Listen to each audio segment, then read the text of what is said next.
सभी भक्तों को मेरा प्रणाम। कैसे हैं आप? उम्मीद करती हूँ अच्छे होंगे।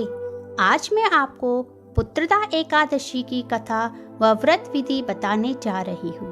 पौराणिक कथाओं के अनुसार भद्रावती नामक नगरी में सुकेतुमान नाम का एक राजा राज्य करता था। उसकी पत्नी का नाम शैव्या था। उनकी कोई संतान नहीं थी।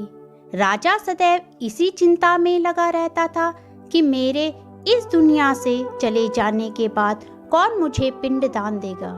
राजा के पास सभी सुख सुविधाएं होने के बाद भी राजा दुखी था। एक दिन वह मन को शांत करने के उद्देश्य से वन में चला गया। वहां उसने विभिन्न पशु पक्षियों को देखा कि वह किस प्रकार अपना जीवन निर्वाह खुशी से कर रहे हैं, और एक मैं हूँ जो यज्ञ करवाने के बाद ब्राह्मणों को भोजन आदि दान देने के बाद भी दुखी हूँ। तभी राजा को अत्यधिक प्यास लगी। वह अपनी प्यास बुझाने सरोवर के पास जा पहुंचा।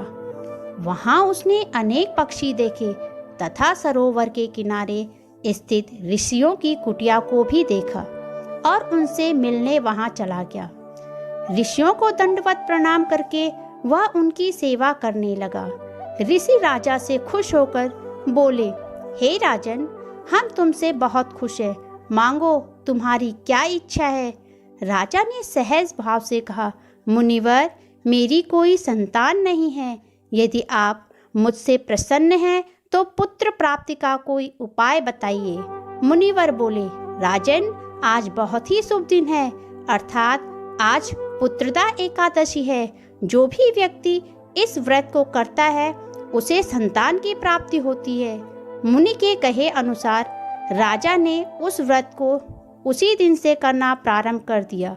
क्योंकि राजा दुखी मन से जंगल गया था और बिना खाए पिए था। व्रत लेते हुए राजा को कुछ ही समय व्यतीत हुआ था कि उसकी पत्नी गर्भवती हो गई। वह कुछ महीनों बाद उसने एक यशस्वी पुत्र को जन्म दिया। जो भी मनुष्य इस व्रत को बड़ी श्रद्धा भाव से करता है उसकी सभी मनोकामनाएं पूरी होती हैं। हिंदू परंपरा में एकादशी तिथि का बहुत महत्व है। सावन माह के शुक्ल पक्ष की एकादशी तिथि को पुत्रदा एकादशी व्रत रखा जाता है। यह एकादशी साल में 2 बार पड़ती है।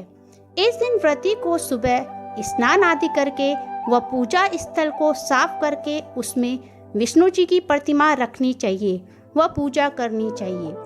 पूजा में तुलसी के दलों का उपयोग बहुत ही शुभ माना गया है।